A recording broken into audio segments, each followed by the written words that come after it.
Olá, interrompemos a programação para transmitir ao vivo a apresentação da proposta de um plano anticrime pelo ministro da Justiça e Segurança Pública, Sérgio Moro. Acompanhem. Eu levei a ele uma lista de uma série de coisas que eu gostaria de fazer. E, em primeiro lugar, estava uma apresentação de um projeto de lei anticrime para tratar de aspectos, entendo, de pontos de estrangulamentos da legislação processual penal e da legislação penal. Medidas simples, mas que visassem aprimorar o nosso sistema e corrigir algumas falhas. Para minha, não surpresa, mas para minha satisfação, o senhor presidente Bolsonaro concordou inteiramente com essa proposição. Também o desejo dele de diminuir a impunidade desses crimes violentos ou crimes praticados por organizações criminosas ou crimes de corrupção. Desde o início definido esse convite, eu e minha equipe nós nos reunimos, conversamos sobre esse projeto, passamos a elaborá-lo ainda durante a transição, finalizamos esse último mês, conversamos com muita gente de fora da equipe, né, que contribuiu para o aprimoramento desse projeto. E, sem vazamento, diga-se, né, foi, então, finalizado esse trabalho. E agora nós estamos apresentando. Qual que é a ideia? A ideia é apresentar esse projeto em um prazo relativamente breve ao Congresso Nacional, à Câmara dos Deputados. Vamos esperar, evidentemente, o restabelecimento da saúde do senhor presidente, porque, no final de contas, é um projeto dele, é um projeto do governo federal, não apenas um projeto do Ministério da Justiça. Tá? Corrupção, crime organizado e crime violento. Por que tratar disso no mesmo pacote? Porque as três coisas estão relacionadas, esses três problemas. Crime organizado, o poderio dessas organizações são crescentes. Nós temos o exemplo recente do estado do Ceará, em que, graças a Deus e aos esforços conjuntos do governo federal e do governo estadual, não temos incidentes há alguns dias, a crise foi debelada, mas isso revela a extensão do poder dessas entidades. É necessário jogar mais duro com essas entidades. Tá? Por outro lado, o crime organizado utiliza a corrupção para ganhar impunidade. Por outro lado, o crime organizado está vinculado a boa parte dos homicídios no país. Um grande percentual dos homicídios está vinculado a disputas de tráfico de drogas e a dívidas de drogas. Usuários que não conseguem pagar a sua dependência acabam sendo cobrados dessa forma trágica por essas organizações criminosas. Por outro lado, o crime contra a administração pública, como a corrupção, esvaziam os cofres públicos, diminuem os recursos disponíveis para que o Estado, a União Federal, possam adotar políticas mais eficientes contra a criminalidade organizada, contra a criminalidade violenta, ou políticas sociais em geral, que possam também servir como, vamos dizer, estrategicamente orientadas para diminuir a sedução pelo crime, muitas vezes de pessoas vulnerabilizadas. Então, os três problemas estão vinculados. Não adianta tratar de um sem tratar dos demais. Daí a razão de nós termos feito esse projeto abrangendo as três questões. O projeto foi apresentado hoje de manhã ao presidente da Câmara, recém-eleito, deputado Rodrigo Maia. Nós conversamos brevemente sobre o projeto, me coloquei à disposição para ir quantas vezes necessário for ao Congresso Nacional e, em particular, nesse primeiro momento, à Câmara dos Deputados para explicar esse projeto. Nós já estamos agendando reuniões com esse propósito. Gostaríamos de convencer os deputados e parlamentares de que esse projeto é acertado para termos aprovado em um prazo relativamente curto ou pelo menos médio. Estamos abertos a sugestões, a alterações, não temos aí a pretensão de sermos os donos da verdade. Houve uma solicitação por parte dos governadores, em uma reunião durante a transição, que esse projeto fosse apresentado a eles, o que é muito pertinente. O problema da criminalidade não é um problema da União Federal, é um problema de todos, mas, em particular, dos estados e do Distrito Federal. Afinal de contas, nós somos aí uma federação, então nós convidamos os governadores, os seus secretários para essa reunião.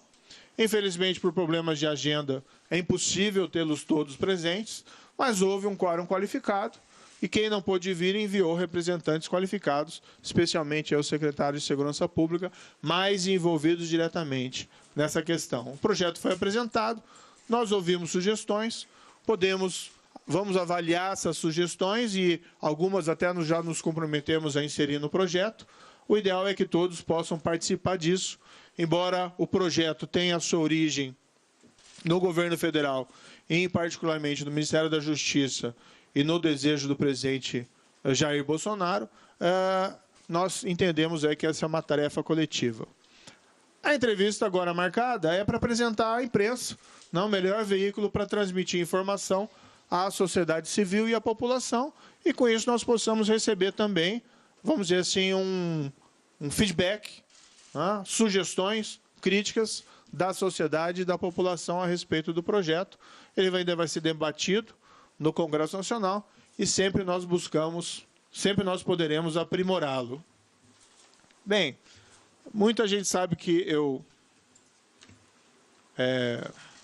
trabalhei como juiz. O que nem todo mundo sabe é que eu também fui professor de processo penal por 10 anos. E a minha ideia agora é explicar vários pontos do projeto para os senhores e senhoras. Acho que todos já receberam cópia, né? E depois, ao final dessa explicação, nós abrimos para perguntas. Infelizmente, eu tenho que estar no Congresso às 3 horas, por conta da solenidade de abertura do ano legislativo.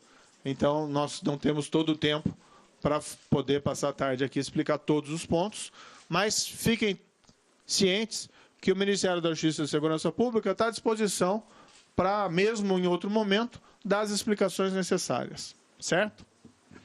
Então, vejam, o anteprojeto, na via que foi passada à imprensa, foi separado por temas, para facilitar a compreensão.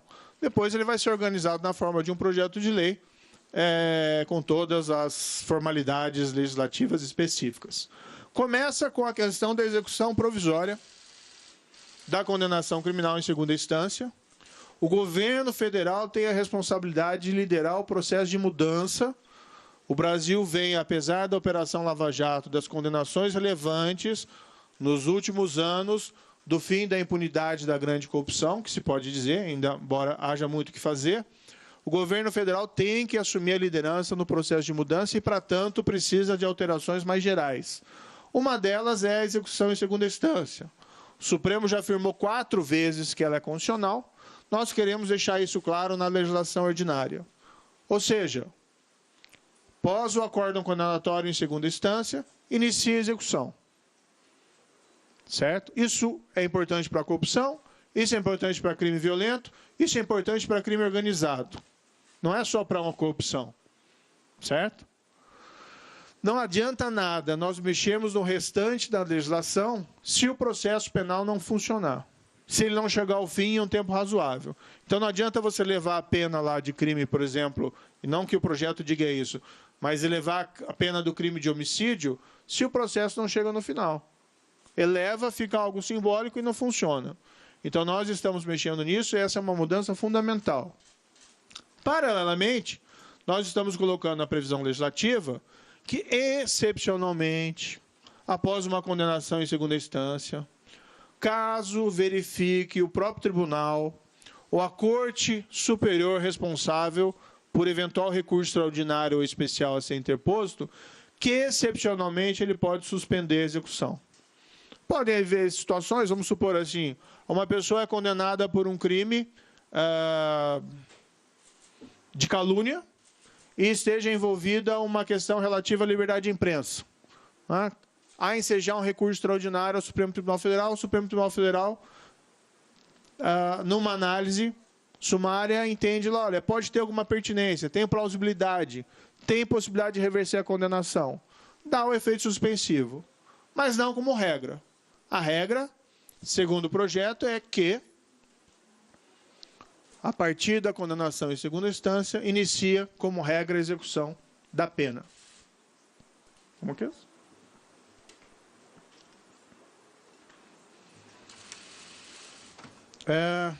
Adiante. Tem vários dispositivos nesse projeto que basicamente tratam disso, né? A permitir ajustar toda a legislação a respeito dessa alteração. Por que não uma emenda constitucional? Não teria nenhum problema apresentar uma proposta de emenda constitucional, mas nós estamos respeitando o entendimento atual do Supremo Tribunal Federal.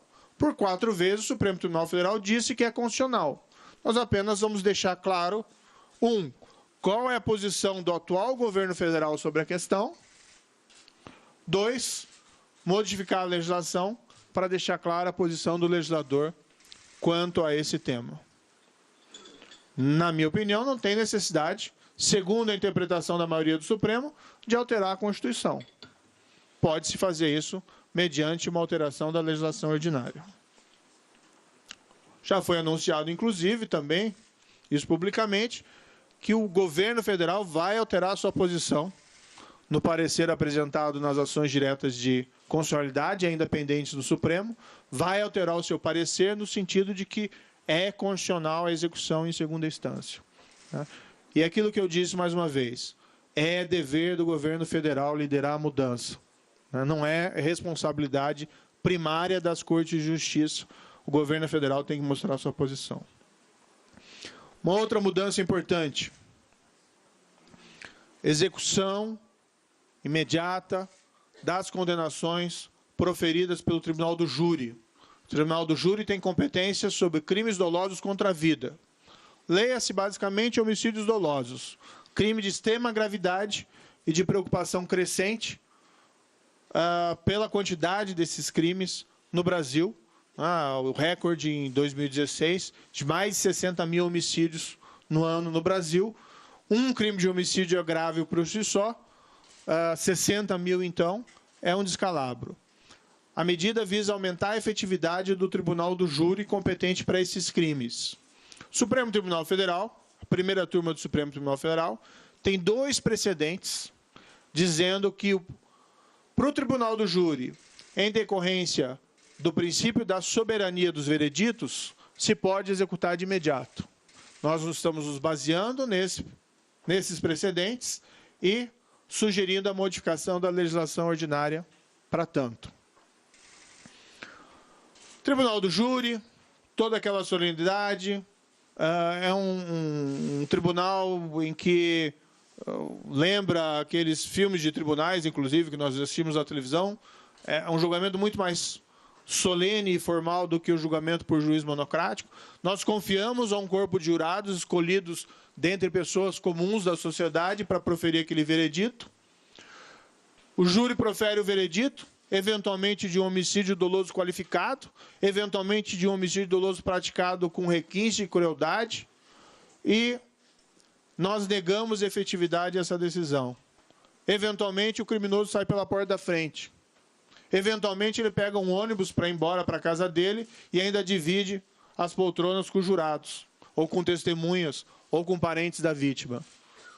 É possível sim mudar, é possível, na linha dos precedentes da primeira turma do Supremo Tribunal Federal, dar mais efetividade aos vereditos do Tribunal do Júri. Concomitantemente, nós também estamos retirando efeito suspensivo do recurso contra a decisão de pronúncia. A decisão de pronúncia é aquela decisão que o juiz profissional remete o caso ao Tribunal do Júri. Isso tem sido um fator de delongamento do fim desses processos. Às vezes leva anos para julgar o recurso contra a pronúncia. Nós também estamos retirando efeito suspensivo. Da mesma forma, em relação à segunda instância, nós estamos estabelecendo ali que, excepcionalmente, havendo uma situação, uma questão substancial, vislumbrando o Tribunal de Apelação a plausibilidade no recurso, ele pode conferir, como exceção, o efeito suspensivo.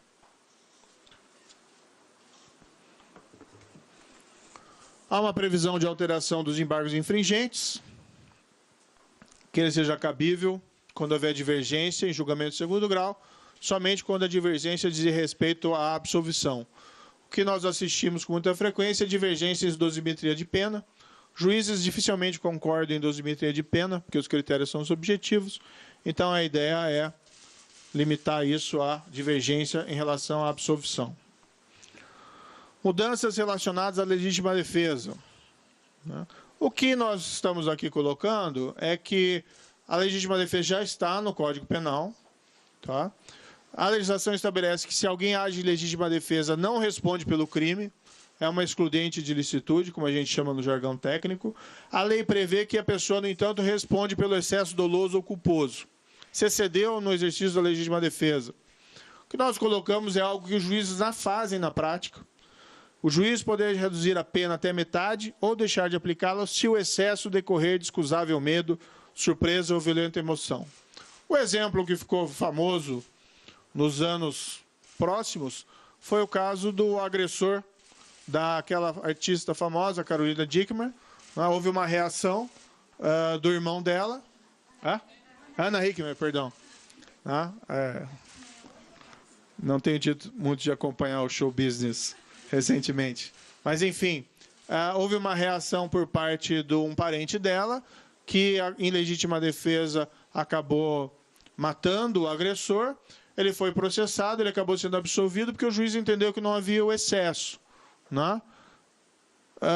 Talvez ele decidiu dessa forma porque, no fundo, havia um excesso, mas ele não tinha uma alternativa legal para deixar de aplicar a pena. Então, a legislação apenas estabelece isso, porque, de fato, muitas vezes, em situações de legítima defesa, o excesso pode decorrer de uma situação peculiar, como medo, surpresa ou violenta emoção. Nós ainda estamos esclarecendo na legislação algumas situações que caracterizam legítima defesa. Nós não estamos ampliando a legítima defesa, nós apenas estamos deixando claro na legislação que determinadas situações que se verificam no cotidiano caracterizam legítima defesa. Então, agente policial de segurança pública, conflito armado, em risco iminente de conflito armado, previne injusta e iminente agressão a direito seu ou de outrem. Agente policial de segurança pública, previne agressão, risco de agressão, a vítima mantida refém durante a prática de crimes. Eu não vou passar aqui todas as medidas, porque ficaria um pouco cansativo. Peço escusas aos senhores e senhoras. Apenas vou destacar aqui as que me parecem mais relevantes, sem prejuízo de esclarecimentos posteriores. Mudanças no Código Penal para endurecer o cumprimento de penas.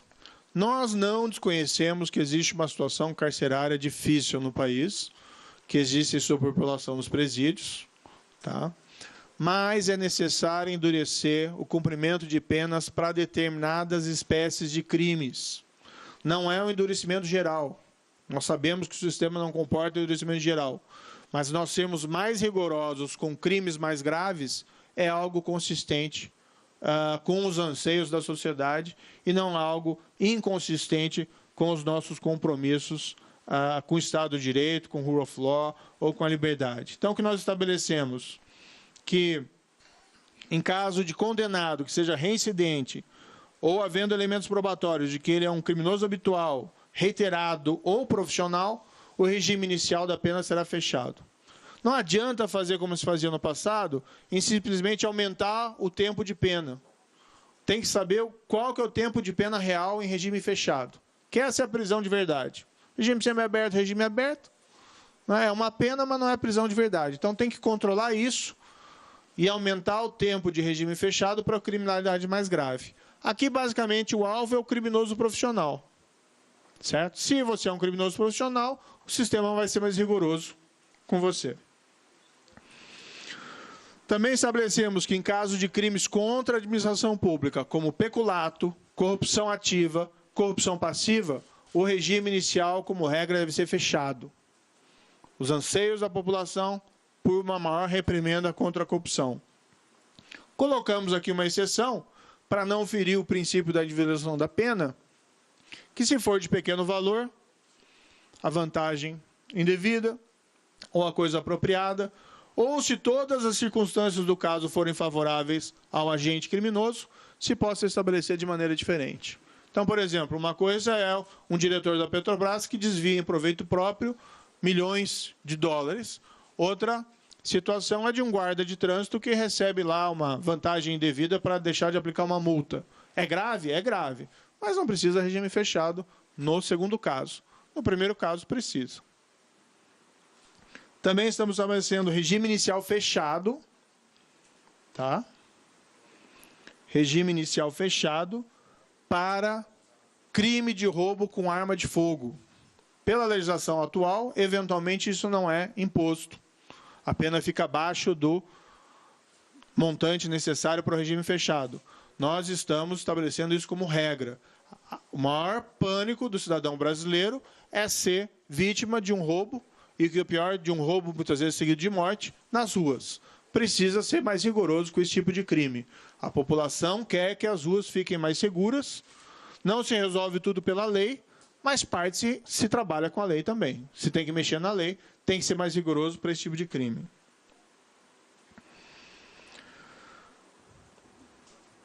Outra situação específica.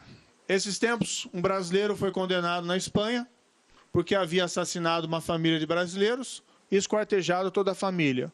Condenação na Espanha, prisão perpétua. Espanha é um Estado democrático de direito.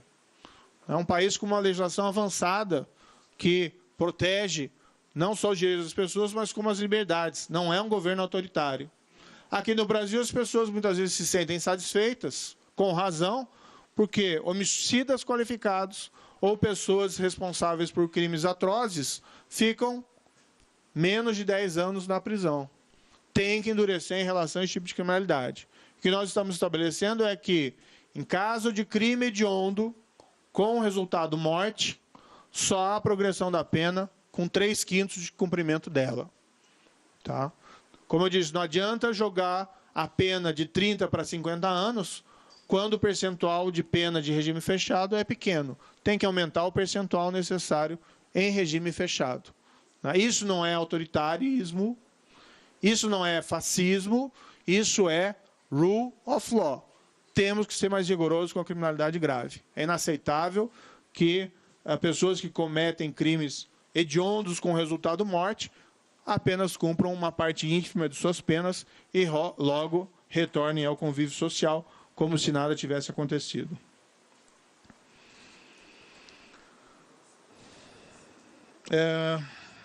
Bem, algumas regras especiais aqui. Um ponto importante, uma reclamação também frequente dessas saídas temporárias de presídios. Muitas vezes o criminoso utiliza a oportunidade, ou alguém que foi condenado, para cometer novos crimes. Nós estabelecemos vedações específicas para condenados por crimes hediondos, de tortura ou de terrorismo. Tá? Quando eu falo 3/5 crime hediondo com morte, não estou falando de tráfico de drogas. Né? Isso fica muito claro. Tráfico de drogas tem tanto o grande traficante como o pequeno traficante. O sistema, a meu ver, não comporta endurecimento geral em relação ao pequeno traficante por conta dos problemas carcerários. Então, nós estamos evitando esse problema. Nós estamos estabelecendo que lideranças de organizações criminosas armadas devem iniciar o cumprimento da pena em estabelecimentos penais de segurança máxima. É mais rigor do que regime fechado.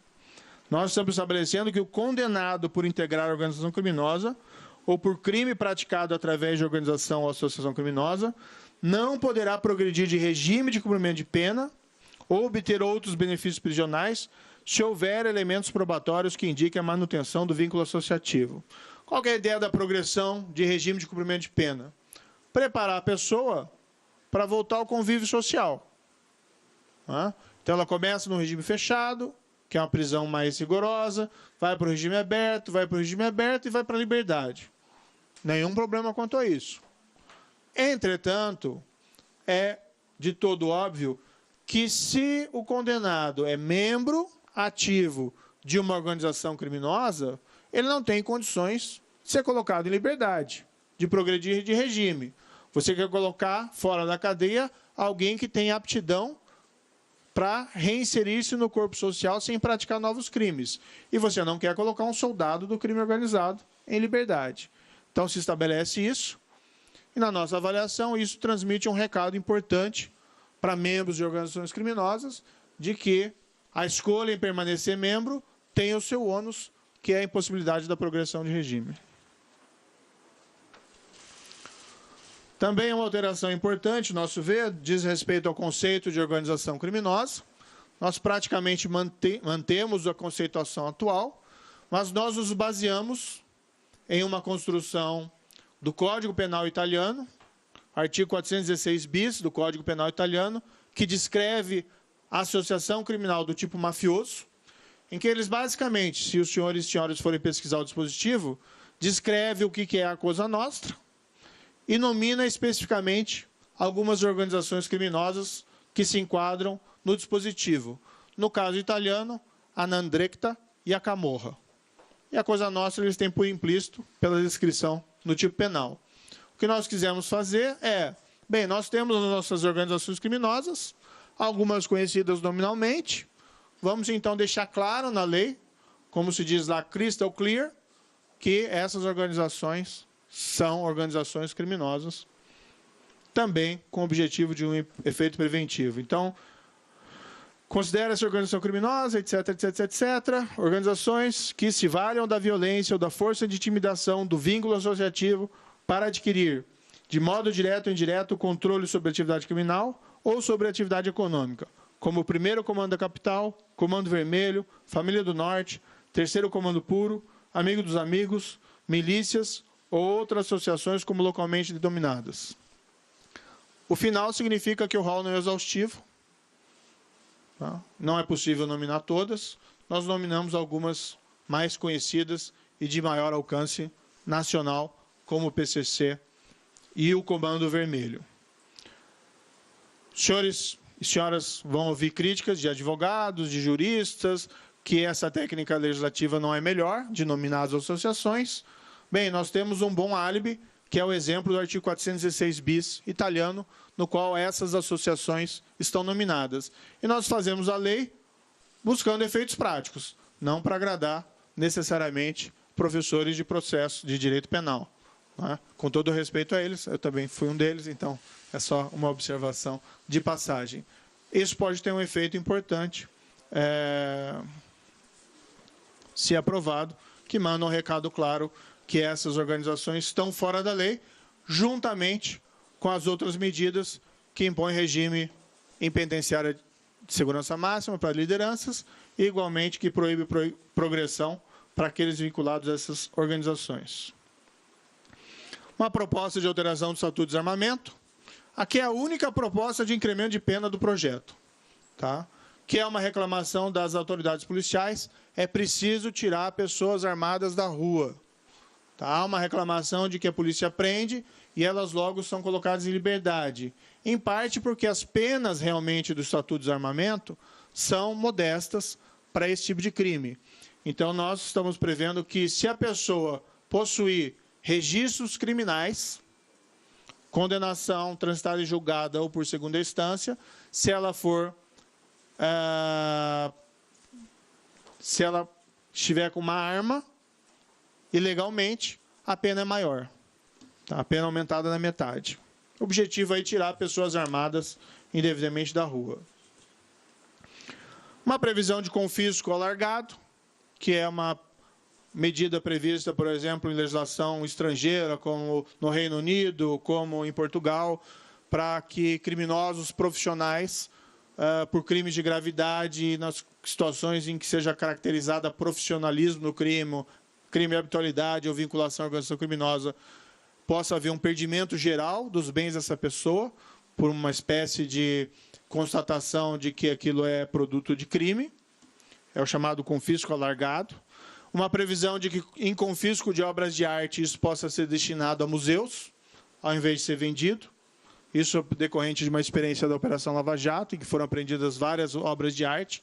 E eu acho que é importante que essas obras de arte sequestradas sejam colocadas em museus, para melhorar o acervo artístico dos museus brasileiros. Então, estamos prevendo também isso expressamente. Algumas outras medidas, algumas regras para prevenir prescrição. Vamos colocar claro, o processo penal tem que acabar ou com a absolvição ou com a condenação. Prescrição revela apenas falha do sistema. Não tem porquê nós temos tantas regras generosas sobre prescrição, nós fazemos ali modificações pontuais para evitar esse tipo de problema. Crime de resistência. Qual que é a ideia aqui? Nós ouvimos muito que muitas vezes a autoridade policial faz uma diligência em um local dominado por organização criminosa e numa infeliz troca de tiroteio acaba havendo uma vítima, um terceiro inocente ou eventualmente um policial. Claro que tem que se evitar esses confrontos armados ao máximo, porque é um risco de dano colateral grande ao policial, ao terceiro e, de certa maneira, ao próprio criminoso, né? Ele tem que ser preso e não ser morto. Mas, enfim, muitas vezes, quando acontece o resultado morte do policial ou de um terceiro, isso vai ao tribunal do júri. E há um manifesto receio de jurados de condenarem pessoas que trocaram tiros com autoridades policiais, muitas vezes também vinculados a organizações criminosas. Então, a ideia foi, utilizando o crime de resistência, criar um tipo penal à semelhança do crime de latrocínio, para que isso possa ser julgado fora do tribunal do júri. Tá? Não expor o júri a riscos de retaliação por parte de organizações criminosas ou criminosos perigosos, deixar essa tarefa ao juiz profissional. Soluções consensuais para o Código de Processo Penal. Tá? Em alguns países de língua anglo-saxã, Estados Unidos é um exemplo, 95% dos processos acabam com uma espécie de negociação, o chamado plea bargain. Isso não se confunde com colaboração. Acordo de colaboração, nós já temos na 12.850, foi amplamente utilizado na Lava Jato, é um criminoso que resolve trair os seus pares, colaborar, entregando crimes de terceiros, além do dele mesmo, e por isso ele recebe benefícios. No plea bargain, ele confessa, ele admite e negocia a pena. São duas proposições, uma delas de alteração do 28A, do Código de Processo Penal, para crimes menos graves, com penas até 4 anos, que normalmente são sujeitas aí à prestação de serviço, há uma possibilidade de sequer oferecer a acusação criminal pelo Ministério Público e se estabelecem ali algumas condições. Vamos dizer aqui que é uma proposta boa e, na verdade, isso foi uma sugestão do ministro Alexandre de Moraes. Tá? Ele apresentou também numa comissão de juristas um projeto e tem essa proposição específica. Com a licença dele, nós plagiamos, né? Com a licença dele, com a autorização dele, nós plagiamos essa proposta por reputá-la realmente extremamente interessante. Né? Então, essa é a proposta do 28A. Há algumas alterações pontuais apenas em relação à proposta originária. E o 395A, que seria o plea bargain propriamente dito, que após a formulação de uma acusação, pode o Ministério Público, acusado, assistido por seu defensor, negociar a pena. O que precisa? Confissão circunstanciada, uma proposta de aplicação da pena. A ideia aqui é diminuir, né, os custos do processo judicial, a velocidade de tramitação do processo, para que naqueles casos nos quais haja confissão circunstanciada, se possa resolver o caso sem o julgamento custoso. Tá? Chama atenção aqui, parágrafo 7º, o juiz não homologará o acordo se a proposta de penas formulada pelas partes for manifestamente ilegal ou manifestamente desproporcional à infração. Então, o juiz permanece com o controle final. Ou se as provas existentes no processo forem manifestamente insuficientes para uma condenação criminal. Aqui ele também tem a possibilidade de prevenir a condenação de um inocente, alguém que eventualmente aceite fazer o acordo por receio de receber uma pena maior. Vejam que aqui pode ser negociada até pena privativa de liberdade, né, diferentemente da previsão do artigo 28A. Então, se estabelece um controle do juiz. Há algumas críticas do plea bargain nos países que o adotam, que leva ele, eventualmente, à condenação de inocentes. Mas vejam, em qualquer instituição humana, o risco de erro judiciário é presente. Risco de condenação de inocentes acontece com ou sem plea bargain, não tenho dúvida. Embora nós queremos ter aqui um sistema perfeito, mesmo no sistema brasileiro acontece eventualmente condenação de inocentes. Não é a introdução do plea bargain que muda esse quadro, que eleva esses riscos. E ainda que o que nós fizemos foi prever alguns mecanismos para prevenir esse tipo de situação, dando um controle maior pelo juiz nesse processo do plea bargaining. Também colocamos que o plea bargaining não é para servir também como instrumento de impunidade. Então, no caso do acusado reincidente, ou houver elementos que ele é um criminoso profissional, habitual, o acordo tem que prever parcela do cumprimento de pena em regime fechado. Ainda na linha, algumas mudanças em matéria de competência. Nós estamos lá propondo que, se um juiz, numa investigação, se depara com provas relativas a crime funcional praticado por autoridade de foro, que o juiz, ao invés de remeter todo o processo, separe a parte com a autoridade de foro e remeta. O Tribunal Superior que recebe, vai analisar, se entender que tem que subir tudo, mesmo em relação a quem não tem autoridade, mesmo em relação a quem não tem foro, ele assim decide. Mas não precisa parar o processo totalmente na primeira instância, só porque encontrou lá uma prova de que um possível envolvimento de uma autoridade com foro. Aqui a ideia é agilizar. Também entendemos que a Justiça Eleitoral tem um papel fundamental na construção da nossa democracia. É ela que conduz o processo eleitoral com muita competência. Ela tem atualmente uma competência para julgar crimes eleitorais e conexos. Ocorre que esses conexos muitas vezes são crimes complexos, extremamente complexos, em relação aos quais, apesar da grande capacidade dos juízes eleitorais, não estão eles aí capacitados, muitas vezes, ou com condições de proferir julgamentos em relação a esses crimes. Então, o que a gente estabelece é a separação dos processos. O justiça eleitoral fica só com o crime eleitoral. Houve aqui a proposição também de criminalização do Caixa 2. Essa proposta é basicamente a proposta da Transparência Internacional, com leve modificação, num pequeno detalhe. É um passo importante. O governo federal precisa apresentar isso ao Congresso, vai ser discutido dentro do Congresso.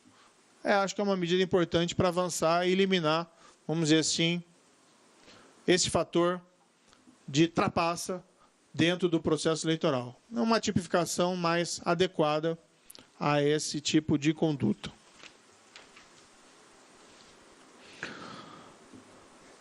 Videoconferência. A legislação atual trata a videoconferência como uma exceção.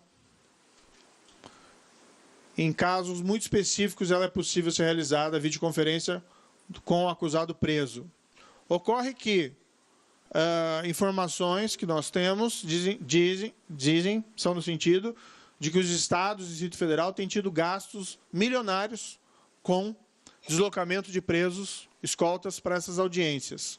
O Estado de São Paulo, e aqui eu posso estar equivocado especificamente na cifra, aparentemente gastou mais de 40 milhões de reais, só em 2018, com deslocamento de presos para audiências. Então, o que nós fazemos é alterar a lei ligeiramente para ampliar as possibilidades de videoconferência com acusados presos. Tá? Quem já fez videoconferência sabe que é irreal a ideia de que ela fere os direitos do preso. O próprio risco, o receio de algum problema dentro do presídio é minorado pela possibilidade do advogado estar dentro do presídio. E mesmo assim, o juiz acompanha toda a videoconferência em vídeo e tem plenas condições de verificar qualquer situação anormal na realização daquele ato. Essa, inclusive, foi uma sugestão dos governos estaduais, que nós incorporamos no projeto. Uma proposta de alteração importante, dificultar a soltura de criminosos habituais. A população muitas vezes não entende, porque uma pessoa é presa, pessoa suspeita de ter praticado os crimes graves, a pessoa tem indicativos de ser uma pessoa até perigosa para a sociedade e ela é colocada imediatamente em liberdade. Nós estamos fazendo uma proposição de alteração do artigo 310 para que, se o juiz, após uma prisão em flagrante, uma audiência de custódia, ele tiver elementos que apontem que o agente é reincidente ou que ele está envolvido na prática habitual reiterada ou profissional de infrações penais, ou que ele integra a organização criminosa, o juiz deve denegar a liberdade provisória. É importante retirar pessoas suspeitas da prática de crimes graves, né? Principalmente pessoas com indicações de serem membros de organizações criminosas ou pessoas presas em circunstâncias que apontem criminalidade profissional habitual de circulação. Essa também é uma das proposições do projeto. Há previsões de alterações de medidas no regramento dos presídios federais. A ideia aqui é ter um controle maior sobre as comunicações de lideranças criminosas com o mundo externo. Tá? Detalhes também de alteração do tempo de permanência nos presídios federais. Hoje a legislação prevê 1 ano, renovável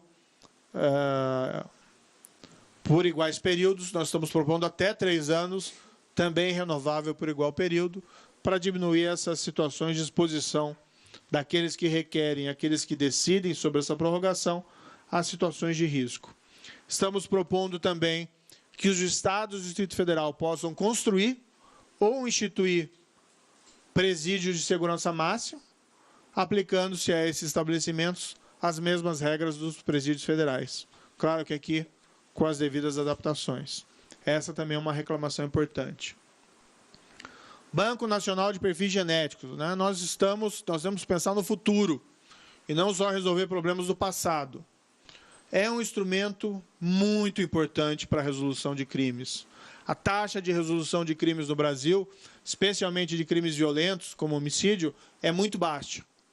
Aquilo que nós vemos dos filmes, da prova do DNA, é um instrumento de investigação muito importante.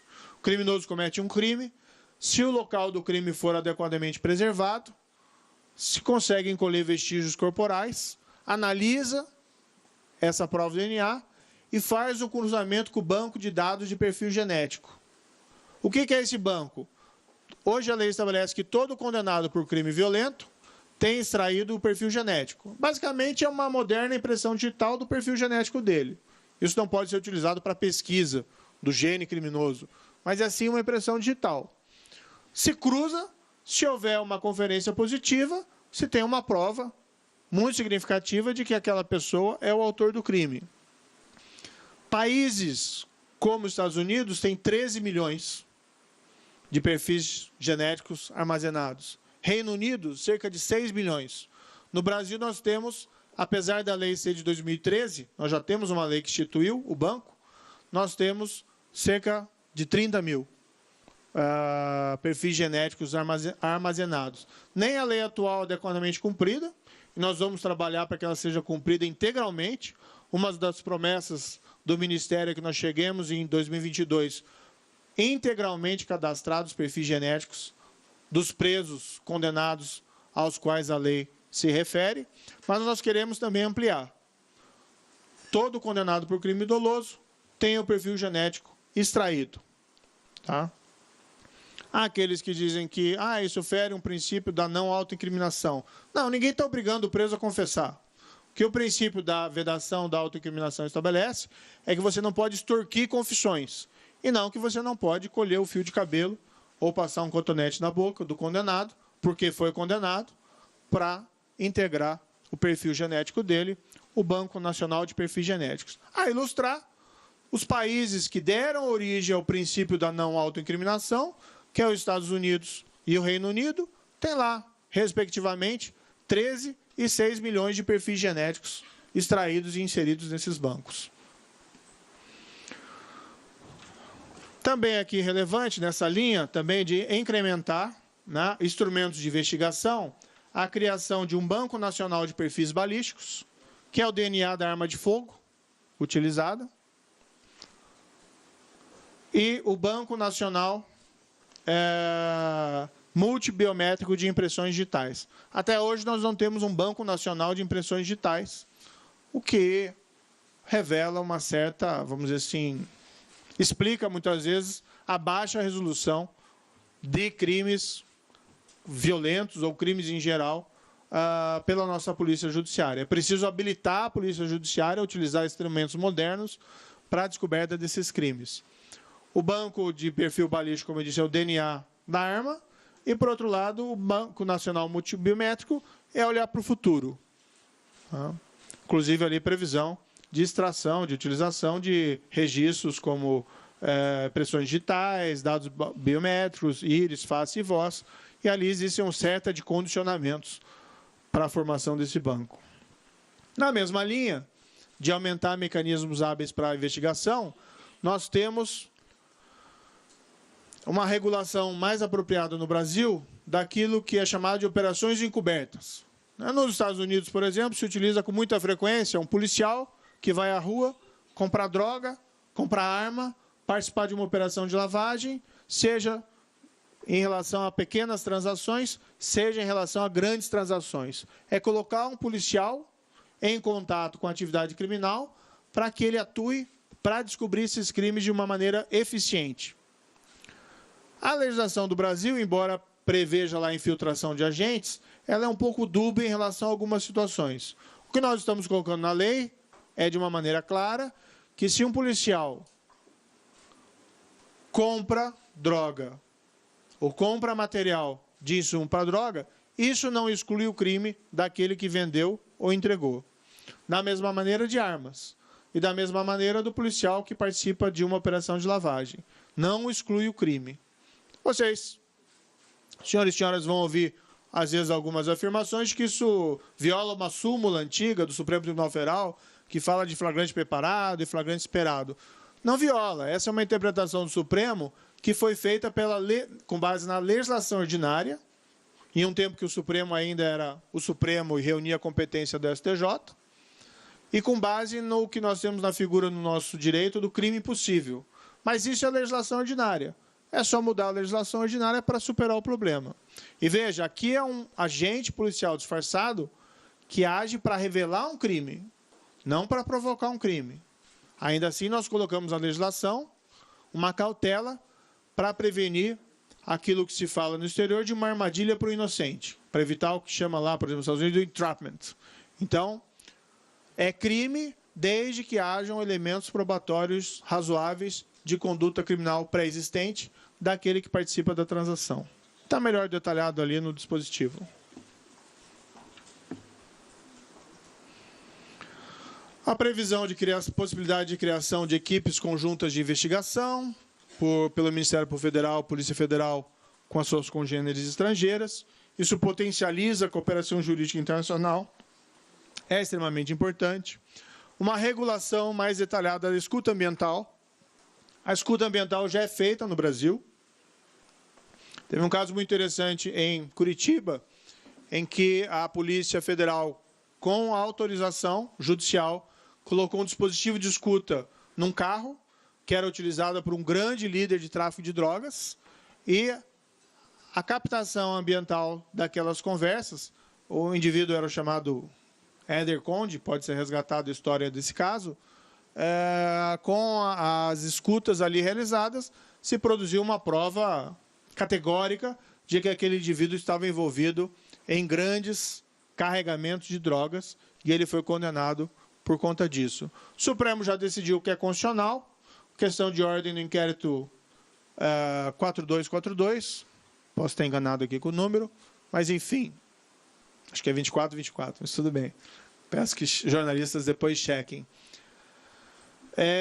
Nós estamos apenas regulando melhor essa possibilidade. Segue-se, de certa maneira, o regramento da interceptação telefônica.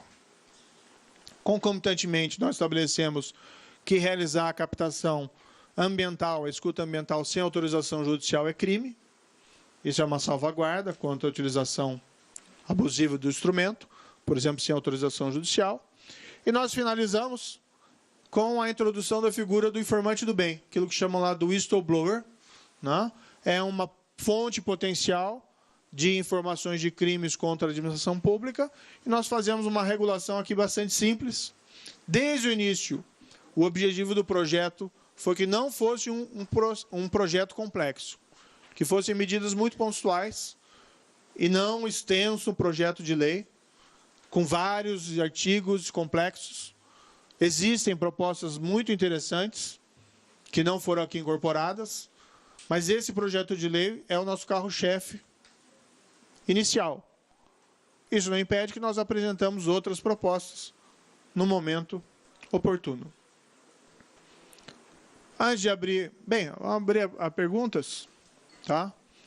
Só me antecipando, eu já ouvi questionamento de que o plea bargain não podia ser utilizado pelo Tribunal do Júri, por conta da competência do Tribunal do Júri, mas, veja, nós trouxemos a construção do Tribunal do Júri também do direito anglo-saxão, Estados Unidos e Reino Unido, que utilizam o plea bargain mesmo nessas situações. Por quê? Porque o Tribunal do Júri é considerado uma garantia do acusado. E ele pode abrir mão dessa garantia, negociando a pena, porque ele tem aquilo como mais vantajoso. Então, acho que abrimos para perguntas. Peço escusas se me estendi demais.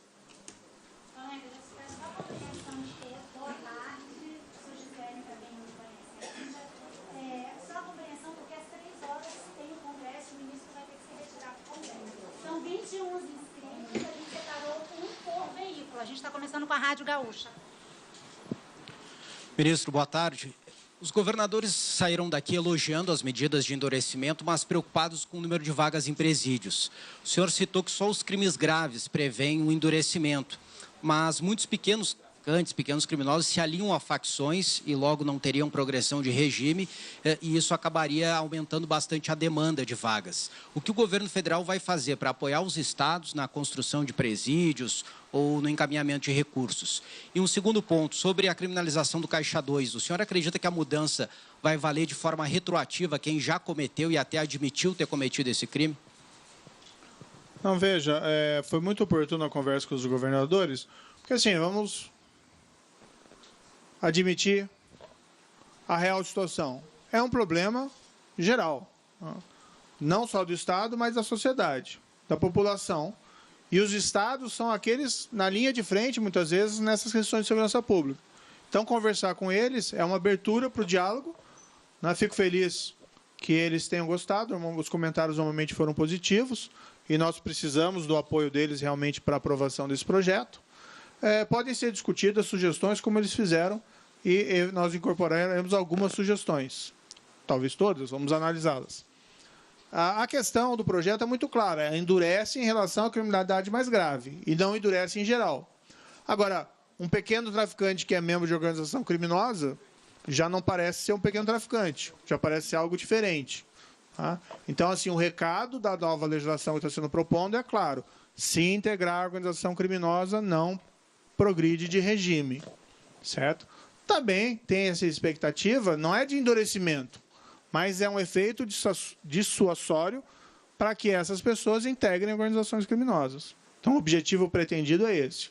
A questão dos presídios é algo que está sendo tratado paralelamente. Existem realmente pontos de estrangulamento na construção dos presídios, na transferência desses recursos, e nós estamos estudando isso em paralelo a esse projeto de lei. Precisa ter, na situação concreta, maiores investimentos na área penitenciária. Algumas análises no sentido de que a União transferiu um grande volume de recursos para os estados dos últimos anos e boa parte deles não foram executados. Seja por problema nos estados, seja por problema na União, isso tem que ser identificado e minorado. Mas se está trabalhando nisso.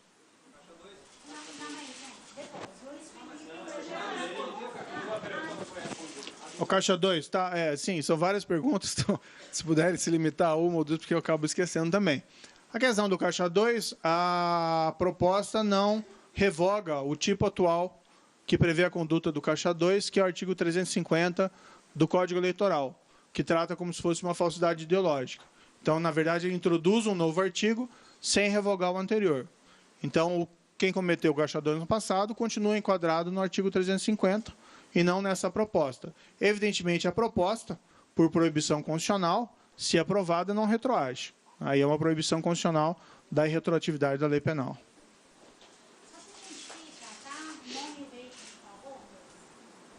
Luiz Felipe Barbieri, do G1.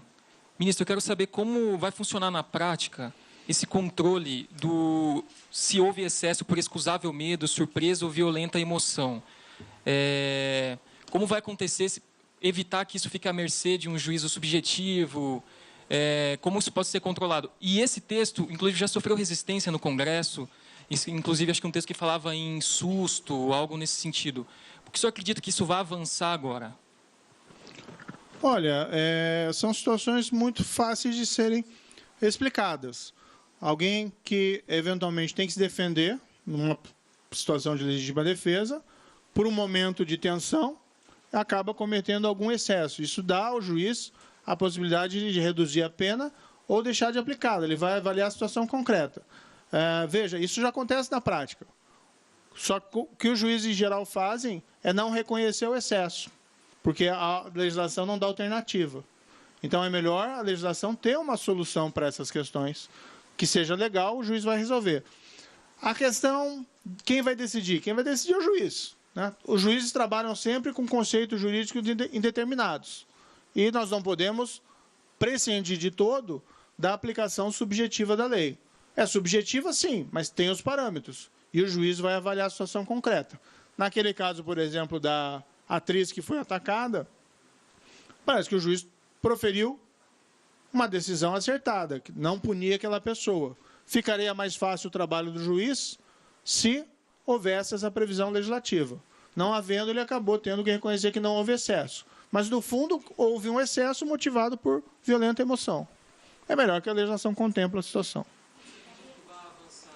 Olha, nós estamos totalmente abertos ao diálogo com os parlamentares. Eu acho que é um outro momento. A população, nessas eleições, né, elegeu um programa de governo que se pretende ser mais rigoroso em relação à criminalidade violenta, criminalidade organizada e crime de corrupção.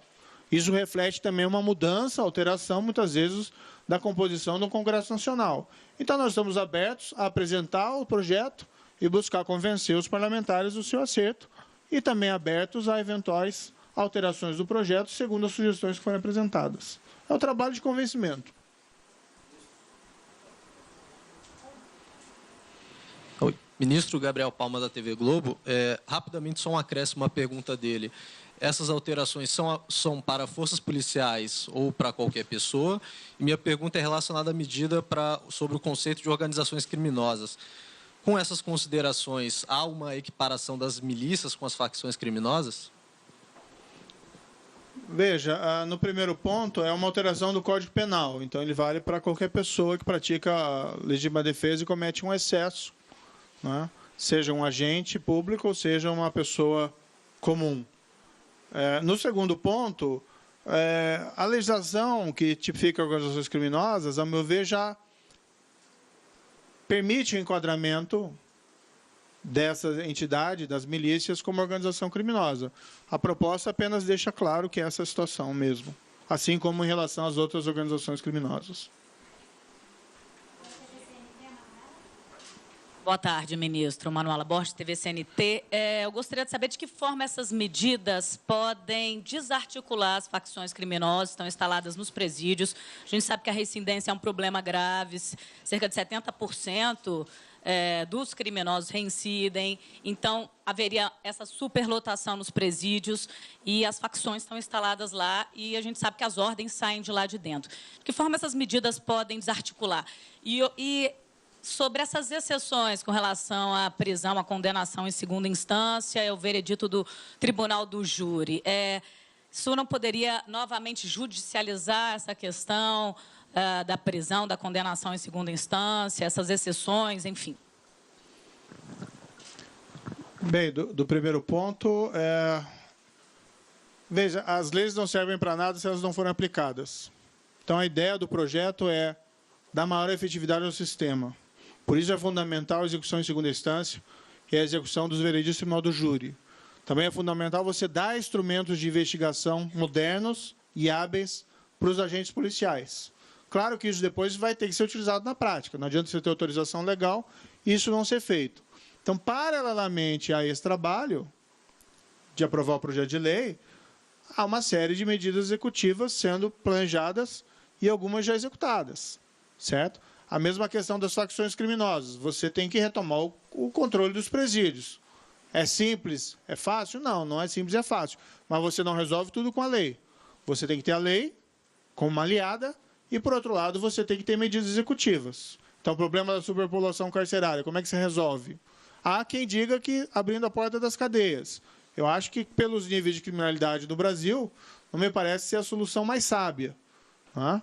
Então, o que tem que fazer? Em parte, tem que haver novos investimentos para ampliar as vagas. Se pode pensar também em um filtro maior de quem é preso e de quem não é preso? Pode. Mas, ainda assim, vai haver um problema a ser resolvido por aumento de vagas no sistema carcerário. Também há uma expectativa de que, endurecendo em relação a essa criminalidade mais violenta, isso tem um efeito preventivo. Então, por que se faz a legislação dessa forma? Não é que é punir as pessoas. A legislação quer que as pessoas não cometam esses crimes. Os motivos do cometimento de crime são muito complexos, mas a lei pode funcionar como um fator inibidor do comportamento criminoso. É a base, aliás, do direito penal. A questão da judicialização das questões, olha, faz parte do sistema o controle de constitucionalidade nas mãos dos tribunais das Cortes de Justiça brasileiras, entre elas o Supremo Tribunal Federal. Se houver alguma impugnação de alguma medida, isso vai ser discutido perante o Supremo Tribunal Federal e o governo federal vai apresentar a sua posição. Isso faz parte do nosso sistema de freios e contrapesos. Boa tarde, ministro. Nelly Macedo, Sistema Verdes Mares. Eu queria saber em relação às considerações das sugestões apresentadas pelos governadores. Camilo Santana do Ceará, por exemplo, apresentou endurecimento para aquisição de explosivos no país, considerando que foram encontrados explosivos na época dos ataques. E também gostaria de saber qual o papel do SUSP nesse projeto, se há alguma consideração. E, por último, falar sobre novos ataques nessa madrugada lá no Ceará e saber que medidas o governo pretende tomar, se há alguma intenção de intensificar as ações que já estão em curso. Certo. Eu só não sei se a gente vai ter tempo de responder todas as perguntas. Eu vou responder da senhora, mas eu vou pedir para os próximos se limitarem a uma pergunta. Tudo bem? Tá? Para a gente evitar que alguém fique sem a palavra. Primeiro ponto, sugestões de aumento de controle da comercialização de explosivos. Isso é algo que pode ser tratado paralelamente. Nesse projeto não houve espaço para isso, tem que ser estudado com mais cautela e o tempo entre nós assumirmos o governo, o Ministério e o presente momento não houve tempo hábil. Mas, sim, é preciso ter registros mais rigorosos da comercialização de explosivos ou material apto à fabricação de explosivos. Não há nenhuma discordância quanto a isso. A sugestão é bastante pertinente. A parte do Ceará, né? Desde o início, quando começaram a surgir esses eventos e houve intensificação desses eventos, o Ministério da Justiça e Segurança Pública disponibilizou o que foi pedido. Uma equipe da Força Nacional, equipe não é a palavra apropriada, mas centenas de policiais da Força Nacional foram ao Ceará para ajudar a debelar a crise, a pedido do governador. Nós também disponibilizamos vagas nos presídios federais para as lideranças criminosas. Essas transferências foram realizadas. E, por outro lado, nós disponibilizamos armamento, recursos, tudo para ajudar o governo do Ceará a resolver esse problema. Na nossa avaliação, o pico dos incidentes já passou há muito tempo. Né? Há alguns dias não vinha acontecendo nenhum incidente no Ceará relativamente a essa criminalidade. Então, a percepção, e claro que se pode mudar de opinião daqui a alguns dias, dependendo dos incidentes, é que a situação está controlada. Né? O SUSP foi um grande avanço da gestão anterior, né? Ele continua como está. Podemos pensar em melhorar, incrementar os recursos para o SUSP e melhorar as formas de transferência. Né? Mas ele não entrou nesse projeto, até porque não pareceu necessário nesse momento. Gabriela... Eu só pedi daí uma pergunta para cada um, tá? Gabriela Alexandre, aqui da CBN. Os governadores sugeriram aqui a questão de pedir a liberdade provisória para quem for preso na posse de fuzil ou uma arma mais pesada. Não sei se isso entrou naquele ponto que nega a liberdade provisória para quem é um profissional, um criminoso profissional ou reincidente. Queria saber se isso vai entrar no projeto ou não. E só me tirar a dúvida dos saidões. Você chegou a falar quais são os criminosos que não vão ter mais direito aos saidões. Só uma dúvida em relação ao que você falou. Tem que propor uma lei que estabeleça que perguntas só em serviço coletivo só para um jornalista estritamente dizendo. Mas, enfim, a primeiro ponto, houve uma sugestão, houve um fato concreto ocorrido há algumas semanas de que uma pessoa foi presa em flagrante portando um AR-15, uma metralhadora de alto potencial destrutivo, e foi colocado em liberdade numa audiência de custódia. A proposta do projeto visa evitar esse tipo de situação. Então, se ao realizar a audiência de custódia, após uma prisão em flagrante, houver uma percepção de que o indivíduo é um criminoso profissional, habitual, ou reincidente, ou que integra a organização criminosa, não pode ser colocado em liberdade, porque é um indivíduo, de fato, perigoso. Não é? Não faço nenhuma crítica àquele caso específico, que não conheço detalhes, mas é um ilustrativo de situações que talvez devessem ser evitadas. Ouvimos a sugestão, vamos considerar, eventualmente fazer um adendo, né, de alguém preso em flagrante na posse de armamento pesado ou de uso restrito, mas essa é uma questão ainda em avaliação, certo? Aí a outra questão das saídas, né? Isso está no projeto ali, são basicamente criminalidade mais grave, né? Mas está expresso ali que é condenados por crimes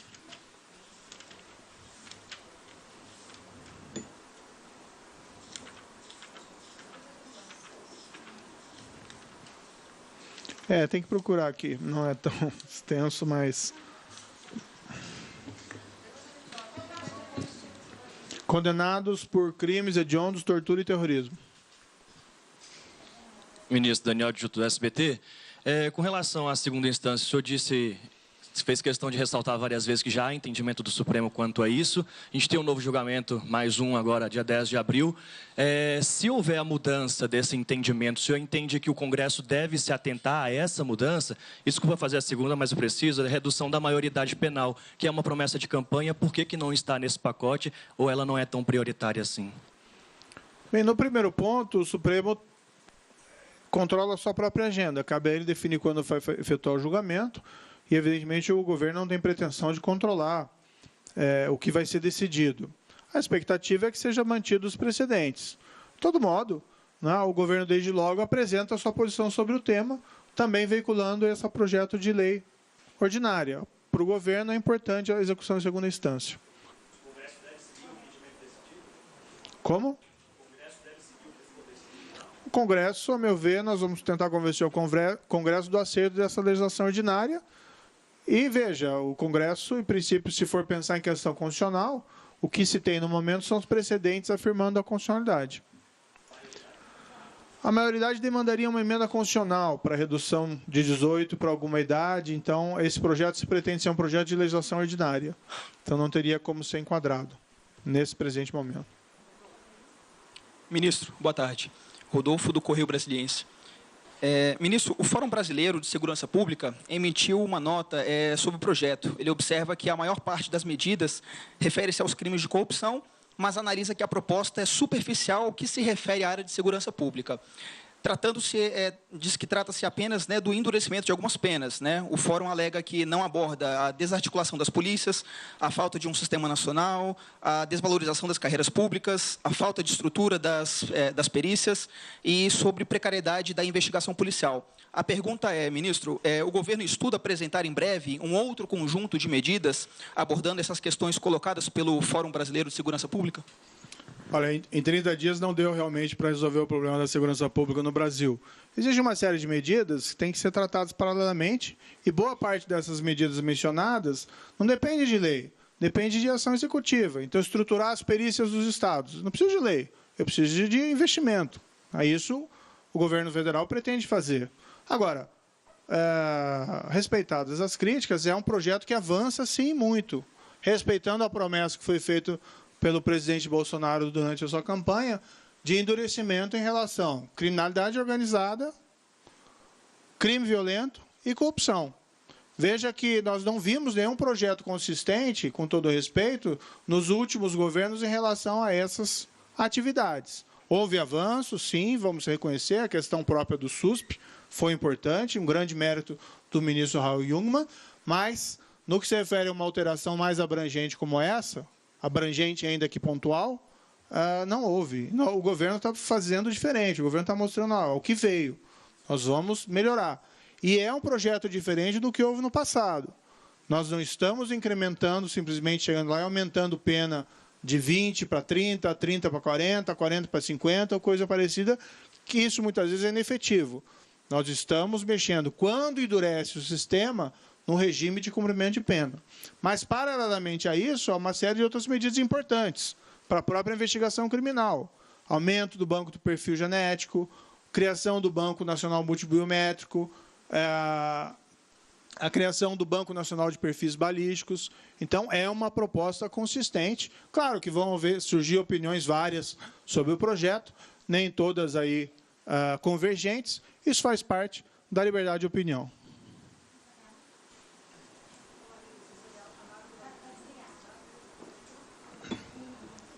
Agora sim. Boa tarde, Isabela Camargo, da Globo News.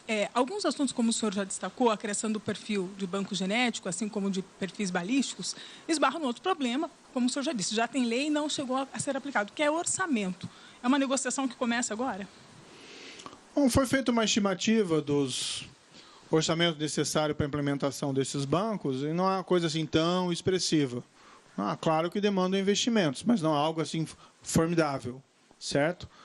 De todo modo, a lei autoriza a criação e, num segundo momento, daí se trabalha para a implementação desses bancos. O próprio Banco Nacional de Perfis Genéticos, que é uma criação em 2013, permaneceu muito tempo com uma lei de papel, porque não queriam executar.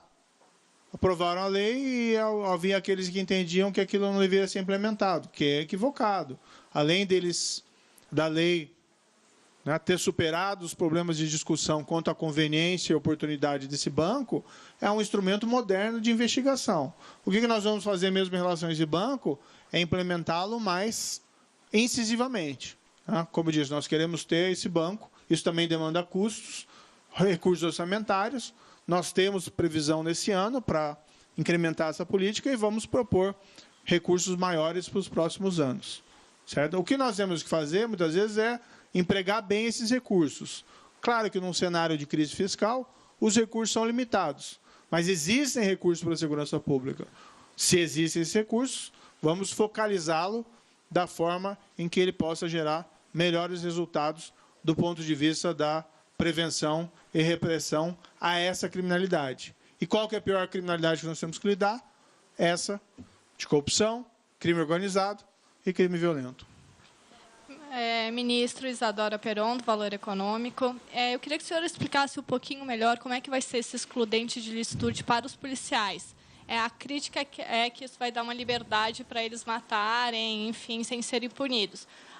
Na campanha, o presidente chegou a falar em não precisar nem ter um processo para quem cometesse esse tipo de crime durante uma atuação. Não vai acontecer? Como é que está exatamente no projeto? A proposta fala por si. O que a proposta faz é, vamos dizer assim, retirar dúvidas de que aquelas situações específicas ali descritas caracterizam legítima defesa. Então, um agente policial que, numa situação de sequestro de refém, toma uma providência para prevenir a morte da vítima, é evidente que ele atua em legítima defesa.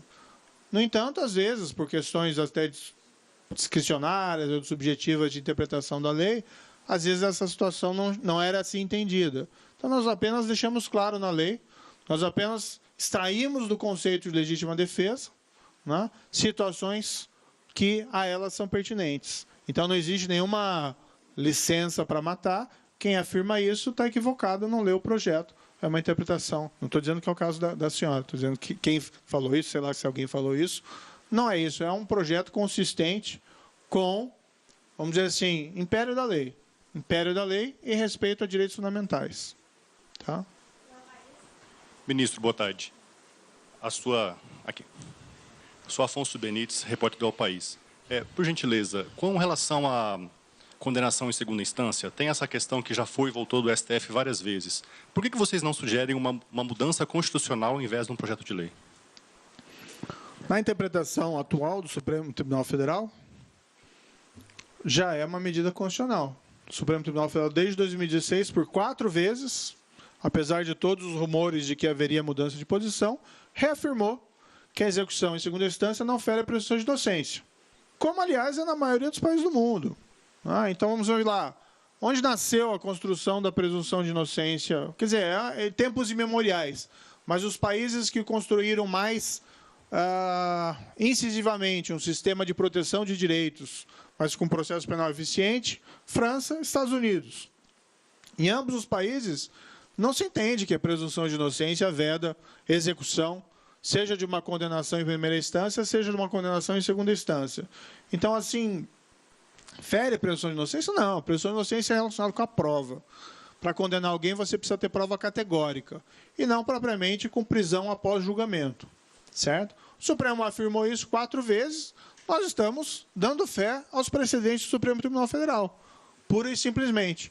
Não acho necessária uma emenda constitucional, nós estamos apresentando aí um projeto de lei ordinária para apenas deixar isso mais claro na nossa legislação. Pessoal, a gente tem mais 11 colegas para falar, e temos 20 minutos do ministro, então só peço a compreensão de todos. Ministro, boa tarde. Aqui, Romualdo de Souza, da Rádio Jornal do Comércio de Pernambuco. Ministro, por favor, os governos estaduais estão a pão e água, aliás, mais água que pão. Uma vez aprovadas essas medidas, eles vão precisar de recursos para implementá-las. O governo federal tem dinheiro no orçamento, ou vai batalhar, ou vai conseguir dinheiro federal para os estados, ministro? Olha, essas são medidas paralelas. O que foi criado, que foi um avanço no ano passado, por exemplo, o Fundo Nacional de Segurança Pública, incrementou a fonte de recursos. Esses valores vão ser encaminhados, né? Já é a previsão legal, que sejam repartidos, 50% pelo menos vão para os estados e Distrito Federal. Havendo necessidades, pode buscar recursos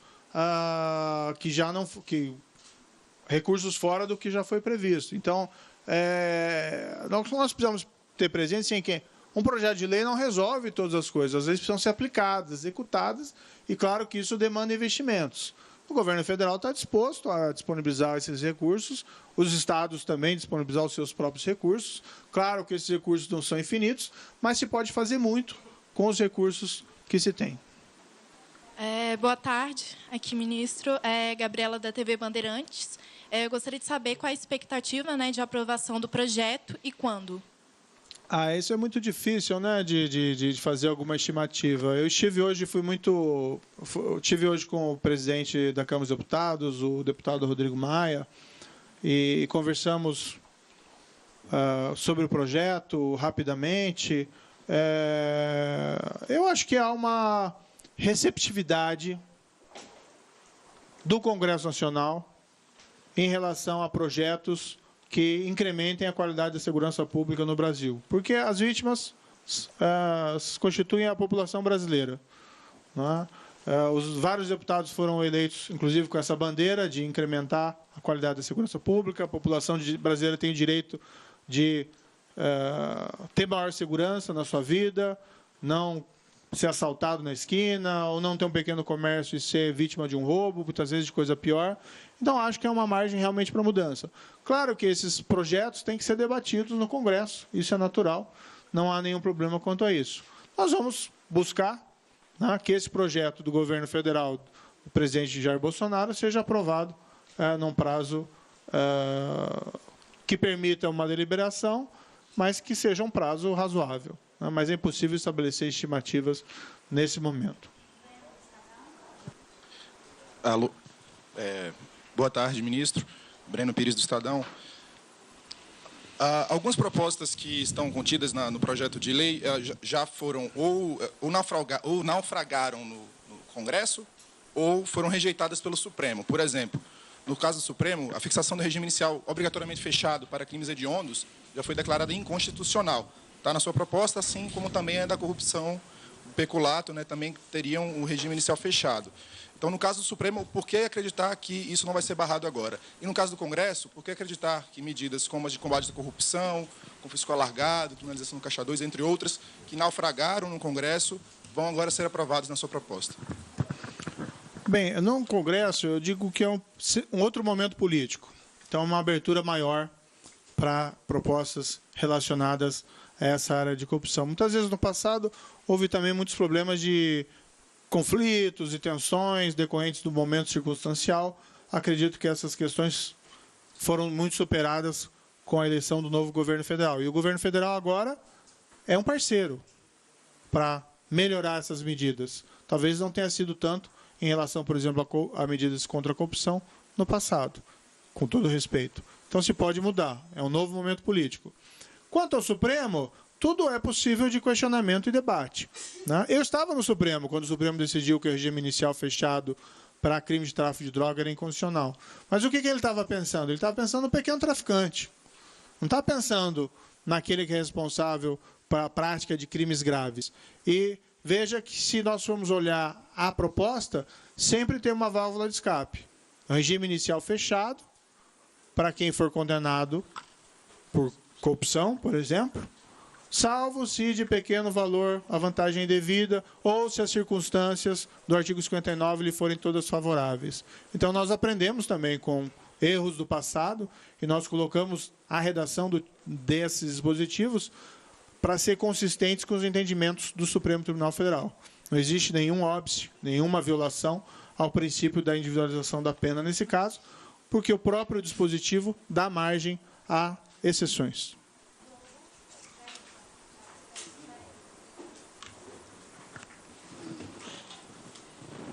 Alô? Alô? Ministro Jailton do Globo, como vai? Tudo bem. Ministro, nos últimos 20 anos, os governos e o Congresso aumentaram substancialmente as penas para todos esses crimes mais graves, né?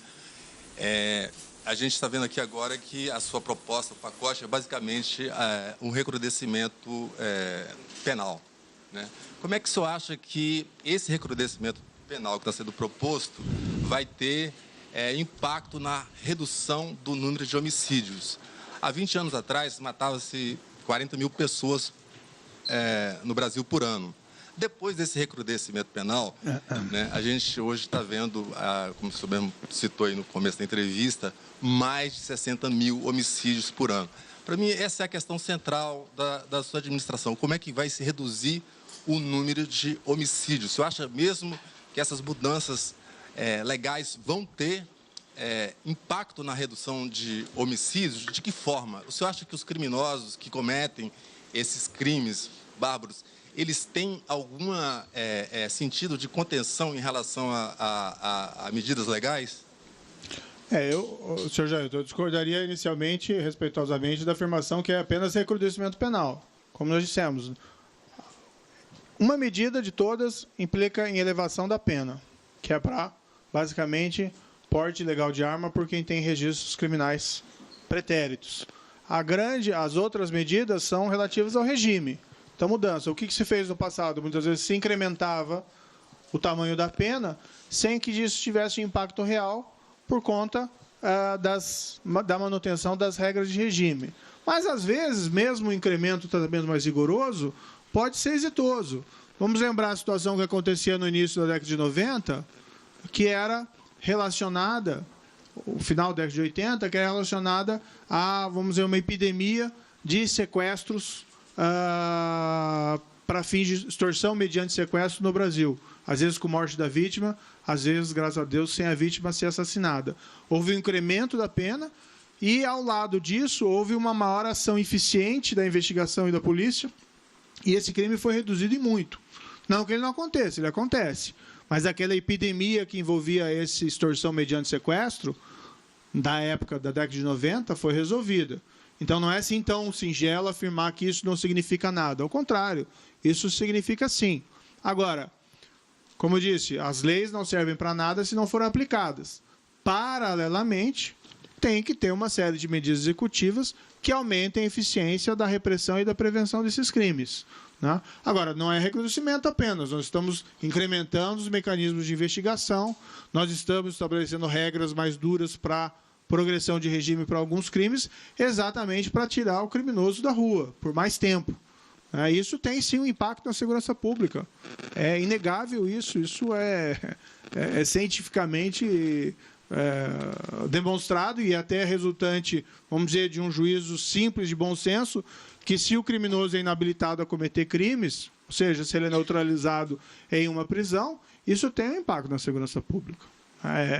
Ou seja, tira os criminosos de circulação. Ministro. Outra coisa, ministro, é que no pacote não tem nenhuma medida contra a corrupção policial. Ministro, boa tarde. Acho que a corrupção vale para todos, quando se incrementa as regras contra a corrupção. Vale tanto para a corrupção de agente público, e entre os agentes públicos está a corrupção policial. A afirmação está equivocada. Ministro, boa tarde. Aqui, Ricardo Della Coleta, da Folha de São Paulo. O senhor faz o anúncio desse pacote anticrime no mesmo dia em que a Folha mostra que o ministro do Turismo, Marcelo Álvaro, ele utilizou candidatas laranjas e para que elas repassassem dinheiros a contas ligadas ao gabinete do ministro. Levando em conta que o senhor trata de legislação eleitoral nesse pacote e que o senhor menciona esse novo momento político de compromisso do governo contra a corrupção, se o senhor considera as explicações do ministro até agora suficientes, ou se o senhor considera que o ministro deve explicações ou, eventualmente, uma apuração mais detalhada sobre essa denúncia específica. Muito obrigado. Olha, com todo respeito, o tempo de ministros da Justiça que atuavam como advogados de membros do governo federal é coisa do passado. Tá? Não cabe ao ministro da Justiça fazer esse papel de defesa de situações apontadas em relação a membros do governo. O que cabe ao ministro da Justiça, sim, é assegurar que, havendo informações consistentes, que isso seja devidamente apurado pelos órgãos de investigação competentes. E quando fui convidado a assumir essa posição, o presidente disse muito claramente de que ele é intolerante em relação a desvios e os órgãos deveriam ter plena autonomia em realizar essa apuração. E é o que vai acontecer em relação a todos os casos que aparecerem. Particularmente, não sei se essa matéria é totalmente consistente, mas se surgir a necessidade de apuração, será apurada. Ministro, boa tarde. Meu nome é Leandro Prazeres, do UOL. Eu gostaria de lhe perguntar o seguinte: a inclusão de agentes policiais no artigo da legítima defesa e a não necessidade de um conflito para que haja a ação do agente policial não autoriza o chamado abate de suspeitos? Não, ele, na verdade, estabelece ali um conflito, uma situação de conflito armado, um risco iminente de conflito armado, né? Então, acho que o policial não precisa esperar levar um tiro para ele poder tomar alguma espécie de reação. O que não significa que se está autorizando que se cometa homicídios indiscriminadamente. Veja que, eu já falei isso mais de uma vez, o conflito armado entre policial e criminosos não é uma estratégia de segurança pública. Uma estratégia de segurança pública recomendável e nem uma estratégia perseguida por esse ministério. O conflito armado pode acontecer em determinadas situações e as situações que ocorrerem têm que ter alguma previsão legal, um abrigo jurídico e um policial que eventualmente se vê premido a tomar uma atitude para não ser vítima de um crime. Oi, Juliana, aqui do Jornal à Tarde, da Rádio Brasil Central. Os governadores saíram perguntando muito sobre a questão do fundo penitenciário. Eles queriam desburocratizar esse acesso. Se o senhor pretende colocar isso para facilitar, inclusive, a tramitação no Congresso Nacional, e se o senhor quer aprovar isso antes da reforma da Previdência, por exemplo, e se pode fatiar isso para facilitar a aprovação? Olha, o tempo do Congresso a ele pertence. Então, do interesse do Ministério da Justiça e Segurança Pública, o ideal é que ele fosse aprovado o mais rápido possível, porque nós acreditamos no projeto, acreditamos na consistência do projeto. Quanto tempo vai levar de fato, se vai antes ou depois da reforma da Previdência, eu sinceramente não tenho como fazer prognósticos no presente momento. E a questão do fundo penitenciário, olha, são coisas que têm que ser trabalhadas independentemente até do projeto. Não é condicionar a liberação de recursos à aprovação de projetos. Não é esse um jogo republicano próprio. O que acontece é que nós temos que discutir e fazer um melhor diagnóstico do que está travando a efetiva execução desses recursos disponibilizados pela União Federal, via o próprio FUNPEN, para os estados e Distrito Federal. O que está acontecendo? Eles apresentaram lá uma série de demandas e sugestões. Isso está sendo avaliado. Em 30 dias de governo é impossível ter um diagnóstico completo. O que nós estamos, porém, aqui fazendo, desde logo, organizando um mutirão de engenheiros, agentes públicos, para poder fazer a parte do Ministério e examinar com a devida velocidade os projetos que estão pendentes de análise.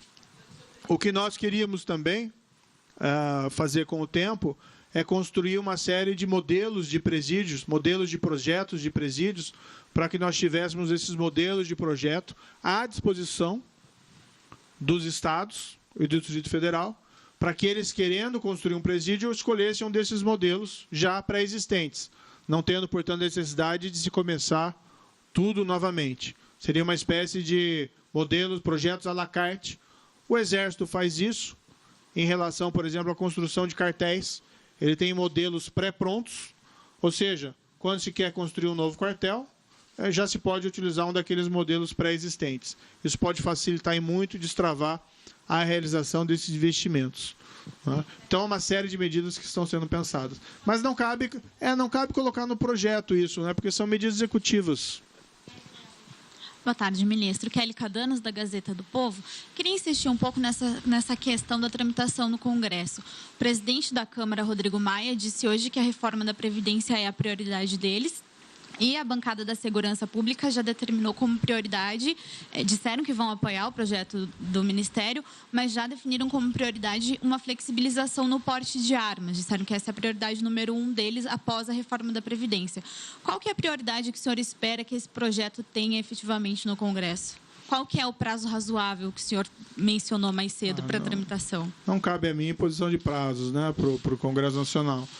Acredito que o Congresso tem condições de fazer várias coisas ao mesmo tempo.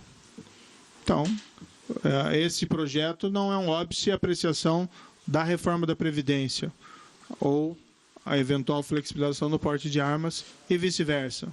Então, tem que ser trabalhado essas questões que interessam ao país de modo concomitante. Não acredito que uma coisa impeça a tramitação da outra. Boa tarde, ministro. Sou Daniel Ito, da TV Brasil. Esse pacote que está sendo lançado agora, essa proposta, fala muito de combate à corrupção, né?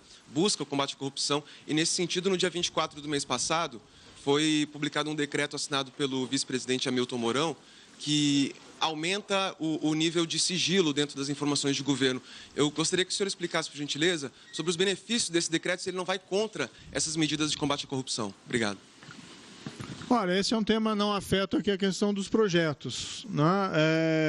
Eu acho que tem que se analisar como esse decreto vai ser aplicado e que documentos em si vão ter o seu sigilo imposto. Em princípio, não tem nenhuma notícia de incremento de documentos cujo sigilo tenha sido decretado por conta dessa ampliação de competência do decreto.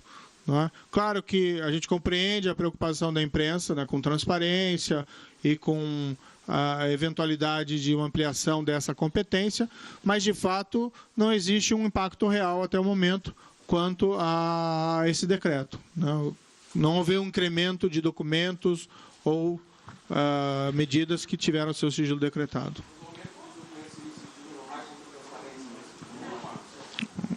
Aí acho que já respondi, né? Ministro, tudo bem? Boa tarde. Renan Ramalho, do Antagonista. O senhor acha que a vitória do Davi Alcolumbre e a derrota do Renan Calheiros facilita a aprovação desse projeto no Senado? Olha, o governo federal pretende apresentar esse projeto no momento oportuno, quando do restabelecimento do senhor presidente Jair Bolsonaro. Esse é um projeto do governo federal e acho que é importante que ele seja apresentado somente nesse momento, e o governo federal pretende convencer os parlamentares com diálogo e demonstração do projeto, e abertura para críticas, sugestões e diálogo. Então, assim, não cabe, acho que ao governo federal ficar escolhendo os interlocutores em relação com os quais ele vai trabalhar dentro do Congresso, seja da Câmara ou seja do Senado. E essa parte da articulação política fica realmente a cargo lá da Casa Civil, principalmente, ou das assessorias legislativas. Eu vou trabalhar um pouquinho mais, quero ir ao Congresso para conversar e convencer os parlamentares, também me disponho aqui a recebê-los, as portas estão abertas, mas não pretendo ficar escolhendo interlocutores. Em princípio, o presidente indicado tem um discurso mais convergente com as pautas do governo. Isso.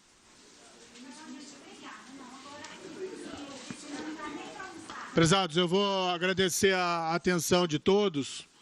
Né? Mais uma vez, nós estamos falando sobre o projeto com absoluta transparência, abertura ao debate.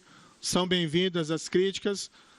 Espero que elas não sejam pesadas, mas vamos manter esse diálogo com a imprensa naturalmente. Muito obrigado. Eu realmente tenho que encerrar porque eu pretendo ainda prestigiar lá a abertura do ano legislativo. Há uma possibilidade.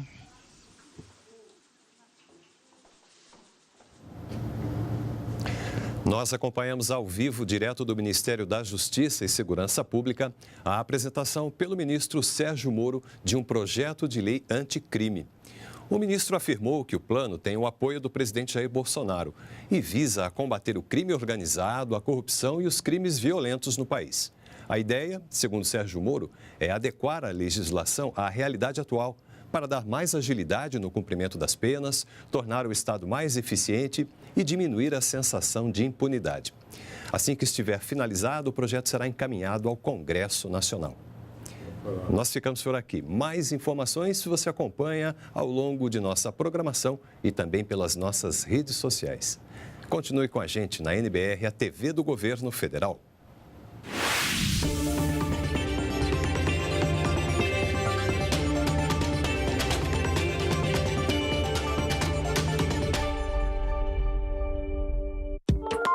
Na Rede Nacional de Rádio, nós produzimos conteúdos jornalísticos gratuitos para você usar na sua emissora.